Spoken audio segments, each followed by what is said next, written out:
Good morning student. ધોરણ 9 વિષય સામાજિક વિજ્ઞાન, જેમાં આપણે ચેપ્ટર ભણતા હતા 7 સ્વાતંત્ર્યોત્તર ભારત, જેમાં આપણે ચર્ચા કરી હતી કે ભારત જ્યારે જુલાઈ 1947માં એક ધારો પસાર થયો હિન્દ સ્વાતંત્ર્યનો, ત્યારે ભારત સામે બે મોટા પ્રશ્ન હતા. એક તો ભારતનું કાયદાકીય બંધારણ ઘડવાનો અને બીજું હતું કે અમુક જે દેશી રાજ્યોની રિયાસત હતી તેને ભારતના સંઘમાં જોડીને એક અખંડ ભારતની રચના કરવાની. આ મહત્ત્વના બે મુદ્દા હતા. એમાં સરદાર પટેલ જે આપણા ગૃહમંત્રી હતા, તો એ સરદાર પટેલને અને બીજા એમના સહાયકથી, બીજા અન્ય વ્યક્તિઓના સહાયકથી ભારતની અંદર આ દેશી રાજ્યોને ભારત સંઘમાં જોડી દેવામાં આવ્યા. આના વિશે વાત કરી હતી. ત્યારબાદ આપણે હૈદરાબાદ, જૂનાગઢ અને કાશ્મીરનું ભારત સંઘમાં જોડાણ કેવી રીતે થયું એ વાત પણ આપણે કરી હતી. હવે ત્યારબાદ આપણે જે વિષય પર ચર્ચા કરવાની છે તે વિષય આપણે જોઈએ. હવે આપણે જોવાનું છે કે ફ્રેન્ચ અને પોર્ટુગીઝ હસ્તકના સંસ્થાનોનું ભારત સંઘમાં જોડાણ. હવે આપણા ભારતની અંદર અમુક રાજ્યો એવા હતા કે જેની અંદર અમુક વિસ્તારમાં ફ્રેન્ચ અને પોર્ટુગીઝના લોકોનું શાસન હતું, અને હવે ભારત આઝાદ થયા પછી આ જ ફ્રેન્ચ અને પોર્ટુગીઝના હસ્તક જે સંસ્થાનો હતા એને પણ હવે ભારત સંઘમાં જોડવાના હતા. એટલે 26 જાન્યુઆરી 1950 સુધીમાં ભારતે દેશી રાજ્યોનું રિયાસતનું ભારત સંઘમાં જોડાણ થઈ ગયું હતું. ક્યાર સુધીમાં? 26 જાન્યુઆરી 1950 સુધીમાં. પરંતુ યુરોપના સામ્રાજ્યવાદના કારણે રહ્યા સહ્યા એવા અમુક પ્રદેશો હતા કે જેમાં ફ્રેન્ચો અને પોર્ટુગીઝના તાબા હેઠળ હતા. એટલે કે અમુક પ્રદેશો એવા હતા કે હજુ સુધી તેના અંદર આ યુરોપના સામ્રાજ્યવાદની અસરના લીધે અમુક ત્યાં આગળ ફ્રેન્ચો અને પોર્ટુગીઝની સત્તા હતી. એટલે ભારતે સ્વતંત્રતા પ્રાપ્ત થતાં આ ફ્રાન્સ અને પોર્ટુગલ સરકારોને તેમના તાબામાંથી રહેલા ભારતીય પ્રદેશો ભારતને સુપરત કરવાનો અનુરોધ કર્યો. એટલે ભારત સ્વતંત્ર થયું એ પછી જે પણ આ ફ્રાન્સ અને પોર્ટુગલની સરકાર હેઠળ જે અમુક પ્રદેશો હતા તે પ્રદેશોને હવે ભારત સંઘમાં જોડાવા માટે એ ભારતે અનુરોધ કર્યો. ભારતને સ્વતંત્રતા મળી તે સમયે ફ્રેન્ચોના તાબા હેઠળના કેટલાક પ્રદેશોમાં લોકોની તીવ્ર ઈચ્છા હતી કે તે ભારતીય સંઘ સાથે ભળી જાય, માટે તેમણે સ્વતંત્ર થવા માટે કેટલીક લડતો ચલાવી, જેમાં ફ્રેન્ચ અને પોર્ટુગીઝ સત્તાવાળાઓએ લડતને કચડી નાખવાના પણ કેટલાક પ્રયાસો કર્યા. જેમાં ફ્રેન્ચોનું એવું વલણ જોઈ જે તે પોંડિચેરીમાં લોકોએ વિશાળ સભા યોજી અને ફ્રેન્ચ સરકારને ભારત છોડોનું એલાન પણ આપ્યું. ક્યારે? ઈસવીસન 1948માં. એટલે કે ભારતને સ્વતંત્રતા મળી ત્યારે આવા ફ્રેન્ચ લોકોના તાબા હેઠળ જે પ્રદેશ હતા એ પ્રદેશના લોકોની ઈચ્છા હતી ભારત સંઘ સાથે જોડાવાની, અને તેમને એ સ્વતંત્રતા મેળવવા પણ આ ફ્રેન્ચ અને પોર્ટુગીઝ સત્તાવાળા લોકોની સામે તેમણે લડત ચલાવી. અને આ ફ્રેન્ચ અને પોર્ટુગીઝના લોકોએ એ સરકારે એમનું એવું લોકોનું વલણ જોઈ અને એ લોકોની લડત જોઈ અને તેમને કચડી નાખવાની, એટલે કે એમને લડતને કચડી નાખવાનો પ્રયત્ન કર્યા. પરંતુ આ બધું જોઈને ત્યાંના એ પ્રદેશના લોકોએ એક વિશાળ સભા યોજી અને ફ્રેન્ચ સરકારને ભારત છોડોનું એલાન કર્યું. ક્યારે? ઈસવીસન 1948માં. હવે ઈસવીસન 1950 સુધીમાં ફ્રાન્સ અને ભારત વચ્ચે શાંતિમય સમાધાનો થયા, વાટાઘાટો, વાતચીતો ચાલતી રહી, અને યનમમાં લોકોએ 1954ના રોજ મુક્તિ સેના રચી અને તેનો વહીવટ પોતાના હસ્તક લઈ લીધો. હવે શું થયું કે જ્યારે 1950ની અંદર હવે ફ્રાન્સ અને ભારતની વચ્ચે કેટલીક વાટાઘાટો ચાલતી રહી, તો જે યનમના લોકો હતા એ લોકોએ 1954માં એમને એક મુક્તિ સેના રચી અને એ વહીવટનો બધું જ પોતાના હસ્તક લઈ લીધો. એટલે ત્યાંનો વહીવટ એ પોતાના હાથમાં લઈ લીધો. ફ્રાન્સે લોકોના મિજાજ અને ભારતીય સંઘ સાથે જોડવાની જે તેમની તીવ્ર ઈચ્છા હતી તે જોઈ અને 13 ઓક્ટોબર 1954માં તેમને પારખી ગયા હતા કે હવે આ લોકો શું છે, ત્યાંના લોકો હવે ભારતીય સંઘમાં ધરાવવાની તીવ્ર ઈચ્છા ધરાવે છે. એટલે તેમને એવું થયું કે આ બધું જ હવે આ સંસ્થા ભારતને સુપરત કરવા, તેમને વાટાઘાટો અર્થપૂર્ણ બનાવવા તેમને આ સંસ્થાનનો કબજો ભારતને સોંપવાનું સ્વીકારી લીધું. એટલે ફ્રેન્ચ સરકારે તેના 5 સંસ્થાનો એટલે કે પોંડુચેરી, કરાઈકલ, ચંદ્રનગર, માહે અને યનમ એ ભારતને સોંપી દીધા. કયા 5 સંસ્થાનો જે હતા તે ભારતને સોંપી દીધા. હવે ભારત સરકારે આ પ્રદેશનો વહીવટ પોતાના હસ્તક લઈ લીધો અને એને કેન્દ્ર શાસિત અને સંઘીય પ્રદેશ તરીકે દરજ્જો આપી દીધો અને જે હાલમાં ચાલુ પણ છે. હવે આ જે 5 રાજ્યો છે એની પુનઃરચના થતાં, એટલે કે જે પોંડિચેરી છે, પોંડિચેરી, કરાઈકલ જે તમિલનાડુમાં, માહેતી કેરળમાં અને યનમ એ આંધ્રપ્રદેશમાં અને ચંદ્રનગર જે પશ્ચિમ બંગાળમાં છે. આ બધા જ પ્રદેશોનું વહીવટ કોણ કરતું હતું? પોંડુચેરી, એટલે પોંડિચેરી છે એનું વહીવટનું મથક ક્યાં છે? પોંડુચેરી. આ 5 રાજ્યોનું. એટલે અહીં આપણે જે ફ્રેન્ચ અને પોર્ટુગીઝના હસ્તક જે સંસ્થાનો હતા એને પણ હવે ભારત સંઘમાં જોડાયા. હવે રહ્યું ગોવા, દીવ અને દમણનું જોડાણ. ગોવા, દીવ, દમણ એનું જોડાણ. તો 15મી ઓગસ્ટ 1947થી એટલે આપણો ભારત દેશ આઝાદ થયો બરાબર છે, ત્યારથી આ રાજકીય પક્ષો અને સત્યાગ્રાહી જૂથોએ ગોવા, દીવ અને દમણમાં પ્રવેશ કર્યો કે જેમાં ત્યાંની સરકાર દ્વારા અત્યાચાર થતા ગોવા મુક્તિ આંદોલનમાં સત્યાગ્રહીઓ અમુક શહીદ પણ બન્યા. એટલે જ્યારે આપણો દેશ આઝાદ થયો ત્યારે આપણા જે રાજકીય પક્ષો અને જે સત્યાગ્રાહી પક્ષો હતા એ લોકોએ ગોવા, દીવ અને દમણમાં ગયા અને ત્યાંની જે સરકાર લોકો પર અત્યાચાર કરતા હતા એની સામે ગોવા મુક્તિ આંદોલન શરૂ કર્યું અને જેમાં કેટલાક સત્યાગ્રહીઓ જે લોકો હતા એ શહીદ પણ થયા. હવે પોર્ટુગીઝની સત્તાવાળાઓની અત્યાચાર નીતિ વધી ગઈ. આથી ગોવામાં એવી પરિસ્થિતિ સ્ફોટક બની. હવે પોર્ટુગીઝના લોકો હવે ત્યાં આગળ અત્યાચાર વધારે કરવા લાગ્યા હતા. હવે ભારત સરકારે જનરલ ચૌધરીની આગેવાની હેઠળ ઓપરેશન વિજય શરૂ કરતા ભારતીય લશ્કર દળોને ગોવા, દીવ અને દમણમાં પ્રવેશ કર્યો 18 ડિસેમ્બર 1961માં. એટલે જો જ્યારે ત્યાં આગળ પોર્ટુગીઝવાળાઓની સત્તા ચાલતી હતી ત્યારે ત્યાં લોકો ઉપર બહુ જ અત્યાચાર થતા હતા. ત્યાં આપણા કેટલાક ભારત જ્યારે આઝાદ થયો એ સમયે કેટલાક આપણા રાજકીય પક્ષો હતા તે અને સત્યાગ્રાહી જૂથોએ ત્યાં ગોવા, દીવ, દમણમાં પ્રવેશ કર્યો અને લોકોને તે અત્યાચારમાંથી મુક્ત કરાવવા માટે ગોવા મુક્તિ આંદોલન ચલાવ્યું, જેમાં સત્યાગ્રાહી લોકો શહીદ પણ થયા. અને આ વસ્તુ જોઈને પોર્ટુગીઝ સત્તાવાળા વધારે લોકો પર અત્યાચાર કરવા લાગ્યા.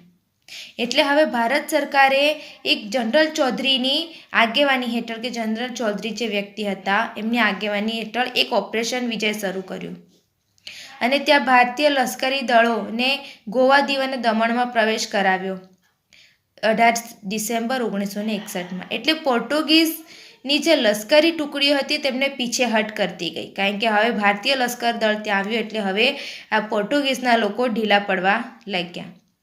સ્થાનિક પ્રજાને ભારતીય સેનાને સહકાર આપી સ્વાગત કર્યું. ત્યાંની જે સ્થાનિક પ્રજા હતી, આ ગોવા, દીવ, દમણની જે પ્રજા હતી એમણે આ ભારતીય સેનાને સહકાર આપી અને તેમનું સ્વાગત કરી અને તેમને સપોર્ટ કર્યો. ગોવાના પોર્ટુગીઝના ગવર્નર જનરલ ડી સિલ્વાએ 19મી ડિસેમ્બરના રાતે તેને શરણાગતિ સ્વીકારી લીધી. આમ ગોવા, દીવ અને દમણમાંથી પોર્ટુગીઝ શાસનનો અંત આવ્યો અને ભારતે ત્યાં તિરંગો ફરકાવ્યો. ભારતની ધરતી પરથી પશ્ચિમી સામ્રાજ્યવાદનો હવે અંત આવી ગયો. હવે પોર્ટુગીઝ ત્યાંથી જતા રહ્યા એટલે હવે આપણી ભારતની ધરતી ઉપર આ જે પશ્ચિમી સામ્રાજ્યવાદ હતો તેનો અંત, એટલે કે તે હવે હટી ગયું. ભારતના બંધારણમાં 12મા સુધારા મુજબ ગોવા, દીવ, દમણ, દાદરા હવેલીને હવે ભારત સંઘમાં જોડી દેવામાં આવ્યા 12 માર્ચ 1962માં. હવે ગોવા પોર્ટુગીઝની સત્તામાંથી હવે મુક્ત થયું અને 12 માર્ચ 1962ની અંદર આ ગોવા, દીવ દમણ અને દાદરા અને નગર હવેલીને ભારત સંઘમાં જોડી દેવાયા. આ પ્રદેશોને ભારતીય સંઘ પ્રદેશમાં એટલે યુનિયન ટેરિટરીનો દરજ્જો અપાયો.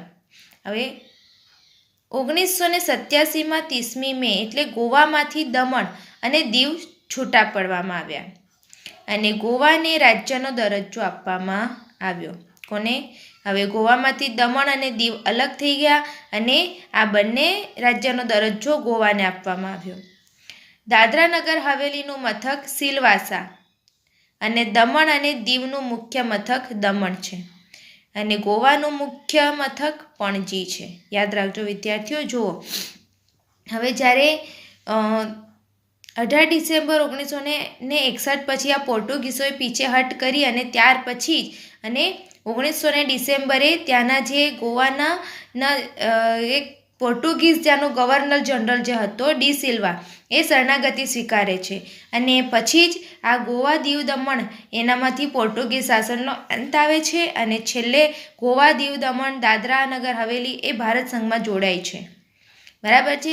ત્યાર પછી છે 1987માં 30મી મેના રોજ ગોવામાંથી દીવ દમણ છૂટા પડે છે અને તેનો દરજ્જો ગોવાને અપાય છે. એટલે હવે યાદ રાખજો કે દાદરા નગર હવેલીનું મથક સિલવાસા અને દમણ અને દીવનું મથક છે દમણ અને દીવ એનું મથક છે દમણ અને ગોવાનું મથક છે પણજી. એટલે ગોવા, દીવ, દમણનું પણ હવે જોડાણ ક્યાં થયું? ભારતીય સંઘમાં જોડાણ થયું. ત્યાર પછી છે નવા રાજ્યોની રચના. હવે આટલું થયા પછી હવે નવા રાજ્યોની રચના કરવામાં આવે છે. હવે જ્યારે ભારત સ્વતંત્ર થાય છે એટલે 26 જાન્યુઆરી 1950ના રોજ બંધારણનો અમલ થાય છે. એટલે કે ભારત સ્વતંત્ર થયું તેમાંથી દેશી રિયાસતોનું એકીકરણ થયું. ભારતે સંઘીય વ્યવસ્થા સ્વીકારી એટલે સંઘના ઘટક એવા રાજ્યોની પુનઃરચના કરવાની પણ જરૂરિયાત ઉદ્ભવી. એટલે અગાઉ જે બ્રિટિશ પ્રાંતોને રિયાસતોના એકીકરણ થવાથી રાજ્યોનું 4 વર્ગોમાં વિભાજન થાય છે. કેટલા વર્ગોમાં? 4 વર્ગોમાં વિભાજન થાય છે અને આ 4 વર્ગના રાજ્યોનો દરજ્જો એક સમાન નહોતો. હવે કઈ રીતે થાય છે તે જોઈએ. તો જો અ વર્ગના રાજ્યોમાં મુંબઈ, આસામ, આંધ્રપ્રદેશ, પંજાબ, ઉત્તર પ્રદેશ, બિહાર, મદ્રાસ, ઓરિસ્સા અને પશ્ચિમ બંગાળનો સમાવેશ થતો હતો. બ વર્ગના રાજ્યોમાં જમ્મુ કાશ્મીર, હૈદરાબાદ, મૈસૂર, મધ્ય ભારત, રાજસ્થાન, સૌરાષ્ટ્ર, ત્રાવણકોર એટલે કોચીન અને પૈસુ એટલે Patiala and east Punjab state union એમ 8 રાજ્યોનો સમાવેશ બ વર્ગમાં થયો. ક વર્ગના રાજ્યોમાં અજમેર, ભોપાલ, કુર્ગ, દિલ્હી, બિલાસપુર, કચ્છ, હિમાચલ પ્રદેશ, ત્રિપુરા, મણિપુર અને વિંધ્ય એમ આ કુલ 10 રાજ્યોનો સમાવેશ ક વર્ગમાં થયો હતો. અને ડ વર્ગના રાજ્ય તરીકે અંદમાન નિકોબાર ટાપુનો સમાવેશ કરવામાં આવ્યો. આ બધા જ રાજ્યો સંઘમાં અભિન્ન ભાગ હતા એટલે કે 4 પ્રકારના રાજ્યોનો દરજ્જો એક સરખો હતો નહીં. ભારતના રાજ્ય બંધારણનો અમલ 1950માં જે આપણને ખબર છે કે 26 જાન્યુઆરી 1950ની અંદર આપણે બંધારણનો અમલ થાય છે અને આગળ દર્શાવ્યા પ્રમાણે 4 પ્રકારના રાજ્યો હતા પરંતુ આ વ્યવસ્થા ખાલી કામ ચલાવવા જે 4 વર્ગ પાડવામાં આવ્યા હતા આ વ્યવસ્થા માત્ર કામ ચલાઉ હતી, કાયમી હતી નહીં. એટલે ભાષાના ધોરણે રાજ્યની રચના કરવાની માંગણી એ સમગ્ર દેશમાં ઉદ્ભવી. આજે બી આપણે જોઈએ છે ને કે ભાષા દ્વારા આપણે રાજ્યોને ઓળખીએ છીએ, બરાબર. જેમ કે ગુજરાતમાં ગુજરાતી ભાષા, મહારાષ્ટ્રમાં મરાઠી ભાષા, મધ્યપ્રદેશમાં હિન્દી ભાષા, રાજસ્થાનમાં મારવાડી ભાષા, બરાબર છે. એટલે હવે શું થાય છે કે આ જે 4 વર્ગો પાડવામાં આવ્યા આ જે વ્યવસ્થા ઉદ્ભવી હતી એ કામ ચલાઉ હતી, કાયમી હતી નહીં. એટલે ભાષાના ધોરણે હવે રાજ્યની રચના કરવાની માંગણી સમગ્ર દેશમાં ઉદ્ભવી હતી. એટલે આથી આપણે 1953માં જવાહરલાલ નહેરુએ સંસદમાં રાજ્યની પુનર્રચના પંચ નિમવાની જાહેરાત કરી, જેમાં સર્વોચ્ચ અદાલતના ન્યાયમૂર્તિ ફઝલ અલી એટલે કે ચેરમેન અને બીજા 2 સભ્યો જેમાં હતા હૃદયનાથ કુંજરુ અને કે એમ પનિકર નિમ્યા હતા. ને ત્યાં સર્વોચ્ચ અદાલત ન્યાયમંત્રી હતા ફઝલ અલી ખાન અને બીજા 2 સભ્યો પણ નિમ્યા. અને રાજ્યની પુનર્રચના પંચે સમગ્ર દેશમાં વિવિધ પ્રજાકીય એટલે કે જે અલગ અલગ દેશ આપણે જે સમગ્ર દેશના જે અલગ અલગ પ્રજાઓ છે, ધર્મ, જાતિ, ધર્મ, ભાષાને લગતી અલગ પ્રજા છે, એમના અભિપ્રાય, મંતવ્યો, તેમની રજૂઆતો, મુલાકાત, પત્ર વ્યવહાર દ્વારા એટલે પ્રજાના સૂચનોને પણ પ્રાપ્ત કરી અને પંચોને ભલામણ કરી. હવે ઉપરાંત જે મુંબઈનું દ્વિભાષી રાજ્ય રચાય, જેમાં મહારાષ્ટ્ર, ગુજરાત અને સૌરાષ્ટ્ર પ્રદેશ હોય અને તેની રાજધાની મુંબઈ હોય એવો નિર્ણય લેવામાં આવ્યો. અને આ બધી જ ભલામણો સાથેનો એક ખરડો લોકસભામાં અને રાજ્યસભામાં મંજૂર થતાં તેને રાષ્ટ્રપતિની સંમતિ લઈ 1956માં એક ધારો બનાવાયો હતો. એટલે અહીંયા ગાડી જ્યારે ભારત આમાં 1950માં જે આપણું બંધારણ ઘડાયું એ જ વખતે હવે ભાષાના ધોરણે રાજ્યની રચના કરવાની માંગણી કરી હતી, જેમાં એક જવાહરલાલ નહેરુએ રાજ્ય પુનર્રચના પંચે નિમવાની જાહેરાત કરી. અને એના અંદર આપણે સર્વોચ્ચ અદાલતના ચેરમેન ફઝલ અલી અને હૃદયનાથ કુંજરુ અને કેમ પનિકર પણ નિમ્યા. અને પુનર્રચના પંચે આ ભારતના પ્રજાકીય લોકોના અમુક મંતવ્યો લીધા, અભિપ્રાય, મંતવ્યો, રજૂઆતો, પત્ર વ્યવહાર દ્વારા મુલાકાતો પણ કરી, બરાબર, એમના સૂચનો લીધા અને પંચને ભલામણ કરી. અને એ ઉપરાંત જે મુંબઈ એક દ્વિભાષી રાજ્ય રચાય, મુંબઈ કેવું રાજ્ય રચાય? દ્વિભાષી રાજ્ય, કે જેમાં મહારાષ્ટ્ર, ગુજરાત, સૌરાષ્ટ્ર પ્રદેશ હોય અને જેની રાજધાની કઈ હોય? મુંબઈ હોય, એવો નિર્ણય લેવામાં આવ્યો. અને આ બધી જ ભલામણનો એક ખરડો લોકસભામાં અને રાજ્યસભામાં મંજૂર થાય છે અને તેને રાષ્ટ્રપતિની સંમતિ પણ 1956માં લઈ અને એક ધારો બનાવાય છે. એટલે આમ જે જૂના જે વર્ગો હતા, અ, બ, ક, ડ પ્રકારના જે રાજ્યોને નાબૂદ કરી અને ભારતના બંધારણના પ્રથમ પરિશિષ્ટ સુધારા કરવામાં આવ્યા. એટલે કે હવે એના સ્થાને અમુક ઘટક રાજ્યો અને કેન્દ્ર શાસિત પ્રદેશો એવા 2 વર્ગ પડ્યા. હવે આ જે રાજ્યો હતા એને નાબૂદ કરી દીધા અને હવે એની જગ્યાએ શું થયું? ઘટક રાજ્યો અને કેન્દ્ર શાસિત પ્રદેશો એવા 2 વર્ગો પાડવામાં આવ્યા, જેમાં 14 ઘટક રાજ્યો રચાય. કેટલા? 14 ઘટક રાજ્યો રચાય. તેમાં આંધ્રપ્રદેશ, આસામ, ઓરિસ્સા, કર્ણાટક, કેરળ, ઉત્તર પ્રદેશ, જમ્મુ કાશ્મીર, પશ્ચિમ બંગાળ, પંજાબ, મદ્રાસ, બિહાર, મધ્યપ્રદેશ, મુંબઈ અને રાજસ્થાન હતા.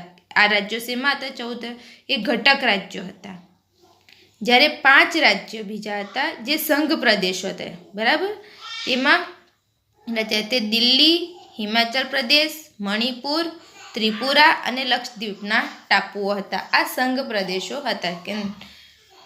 એટલે છેવટે હવે સરકારને મુંબઈની પુનર્રચના ધારો 1960માં કરવાની ફરજ પડી.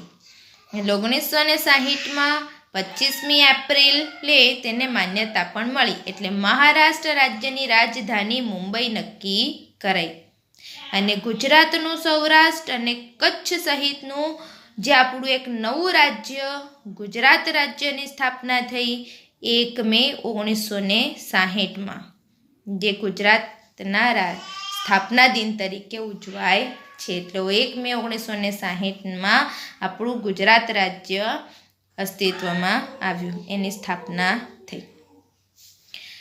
આસામ, મેઘાલય, મણિપુર, ત્રિપુરા, અરુણાચલ, મિઝોરમ, નાગાલેન્ડ એવા 7 રાજ્યો હતા. આ 7 રાજ્યોને 7 બહેન 7 સિસ્ટર્સ તરીકે ઓળખાતા રાજ્યોની રચના થઈ. હવે પ્રશ્ન પૂછાય છે કે એવા કયા 7 રાજ્યો છે જેને 7 સિસ્ટર્સ એટલે કે 7 બહેનો તરીકે ઓળખાય છે? તો કયા કયા આવશે? તો આસામ, મેઘાલય, મણિપુર, ત્રિપુરા, અરુણાચલ, મિઝોરમ અને નાગાલેન્ડ. જો વિદ્યાર્થીઓ આપણાને નાના નાના પ્રશ્નો પણ આમાંથી પૂછાઈ શકે છે, બરાબર છે. આપણા બધાને ખબર જ છે કે આપણે 1 મે 1960ના રોજ આપણો ગુજરાતની સ્થાપના દિન તરીકે આપણે ઉજવીએ છીએ. પણ આ ઉપરાંત બી જે 1960 એપ્રિલની 25 તારીખે બીજા રાજ્યને પણ માન્યતા મળી, એ હતું મહારાષ્ટ્ર રાજ્ય અને તેની રાજધાની કઈ હતી? મુંબઈ. આ નાના નાના પ્રશ્નો યાદ રાખવાના છે. ત્યાર પછી જે મોટા રાજ્યોમાંથી નાના અલગ રાજ્યો રચવાની પણ માંગણી સતત ચાલુ રહી હતી. એટલે કે 2000માં ઈસવીસન 2000માં આપણે જાણીએ છીએ કે બિહારમાંથી ઝારખંડ અલગ પડ્યું, જેની ઝારખંડની રાજધાની કઈ હતી? રાંચી. મધ્યપ્રદેશમાંથી છત્તીસગઢ અલગ થયું, જેની રાજધાની છે રાયપુર. ઉત્તર પ્રદેશમાંથી ઉત્તરાખંડ અલગ થયું, જેની રાજધાની છે દહેરાદૂન. એટલે આવા 3 રાજ્યોની રચના કરવામાં પણ આવી. કયા કયા? તો બિહારમાંથી ઝારખંડ, મધ્યપ્રદેશમાંથી છત્તીસગઢ અને ઉત્તર પ્રદેશમાંથી ઉત્તરાખંડ. એવા ઈસવીસન 2000માં બીજા 3 રાજ્યોની પણ રચના કરવામાં આવી. અને છેલ્લે 2014ની અંદરથી આંધ્રપ્રદેશમાંથી તેલંગાણાની અલગ રાજ્ય તરીકે રચના થઈ. જો 2014માં આંધ્રપ્રદેશમાંથી તેલંગાણાનું રાજ્ય પણ અલગ થયું. અને હજુ પણ આ રાજ્યોની પુનઃરચનાની માંગણી ચાલુ જ છે, જેમાં મહારાષ્ટ્રમાંથી અલગ વિદર્ભ રાજ્યની માંગણીનો પણ સમાવેશ થાય છે.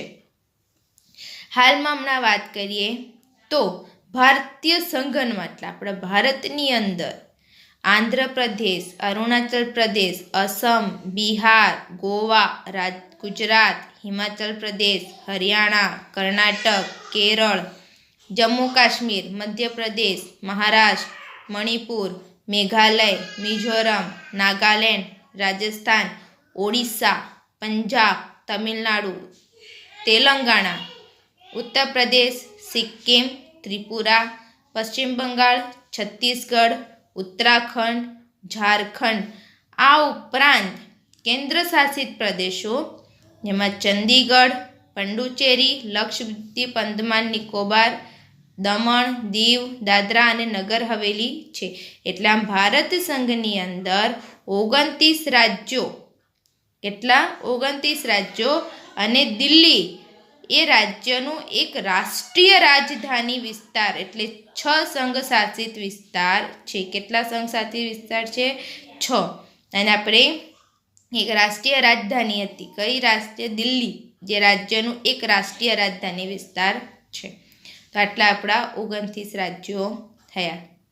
વિદ્યાર્થીઓ, તો આ હતું આપણું ભારત સંઘમાં જોડાણ અને નવા રાજ્યોની રચના.